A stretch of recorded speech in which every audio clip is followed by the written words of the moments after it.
Hello everyone. We will discuss about system call interface.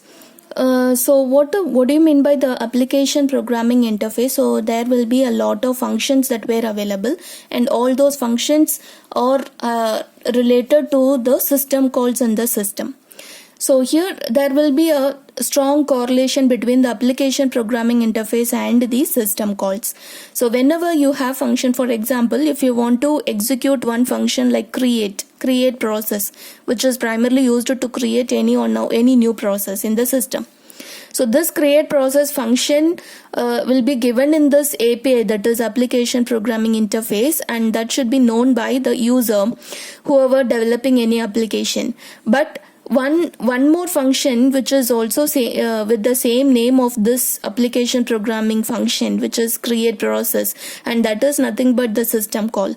So whenever user trying to access this function you create process, then automatically it will invoke the system call. So in between the application programming interface and the system call by the operating system, we have one interface called system call interface. So from this system call interface, we keep on running all the system calls in order to perform some set of operations. So let us see if we want to use this open system call. So what happens here with the help of this system call interface, how we are doing it. Here we have the user application, and user wants to use this open system call. But he is not directly using that system call. He is using this only through this application programming interface. There we will have one specific function named as open, or even in some other name. And from that it will invoke this appropriate system call, that is open, through the system call interface. Okay. So this system call interface will differentiate the user mode and kernel mode. So we discussed already, user mode or nothing but the user programs whichever running should be run in this mode, that is user mode.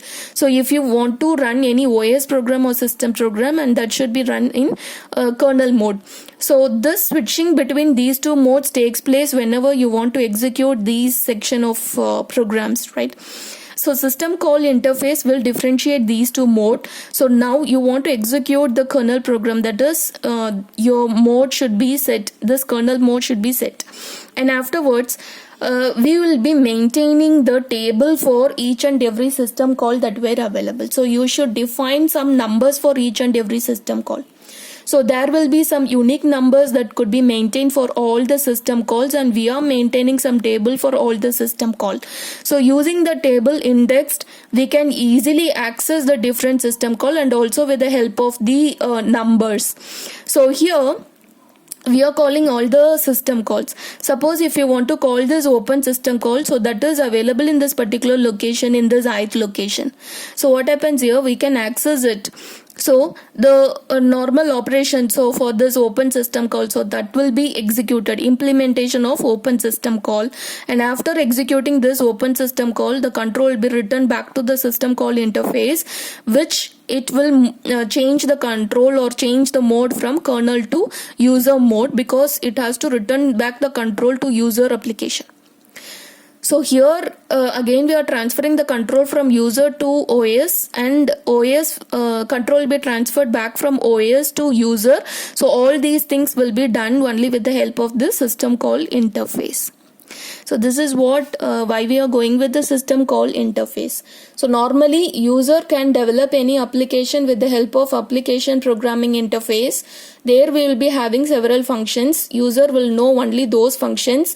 Whenever user want to try any of the function which is defined in the application programming interface, again the system call will be invoked for any of the function which they are actually using. So the appropriate system call will be used. In between the application programming interface and the system call, we have one specific interface named as system call interface. So next one, we will discuss about how the parameters will be passed whenever you are invoking any application programming interface function.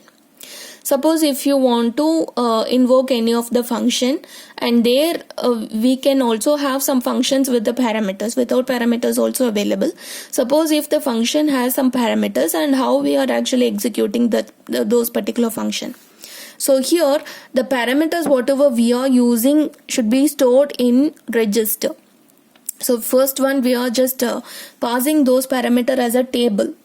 So initially, so there are actually three general methods that were available. So how we are using these parameters.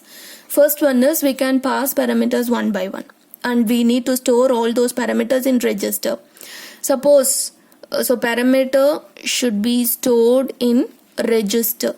So this is what the first method. And second method, suppose if the number of parameters are more than the number of register, which we cannot store all those parameters in register. So what we are doing, so we are making the parameters as a block. So we are making all the parameters as a block, and we are storing only the starting address of this block in register. This is second method.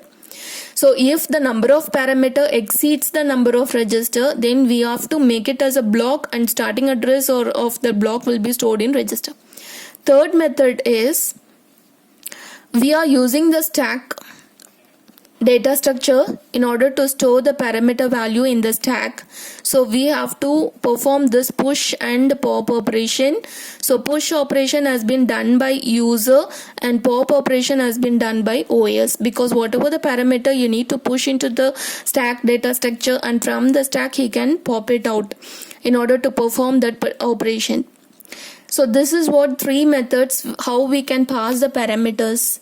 So first one, load address. So if you want to use the system call number 13, so first we are just loading its address in the X. So this particular address we can take it from the system call interface, that is the system call table, right? So here we have the system call table. So from this we can take the location, that is address of that particular system call, and that will be stored in the register. And now we are just accessing these parameters from the system call. So by the system call, so it is just using all those parameters, and the code for the system call 13 will be executed. So from the table it will access which system call to be executed. So all those information it will access from the table, and afterwards the code for the particular system call will be executed. So this will be done by operating system, and the left hand side will be done by the user program. So it has to use the function whatever he wants to execute, that is from the application programming interface, and accordingly the particular system call will be invoked only through the system call interface, and whatever the number it is provided for that particular system call, so that we can get it from the system call table, index table, and from there we can use the parameters, that is OS can use all those parameters from the system call number whatever they have mentioned. From the table they can access all those parameters, and the particular code for the system call will be executed. So this should be done by OS. So this is all about how we are using the system call.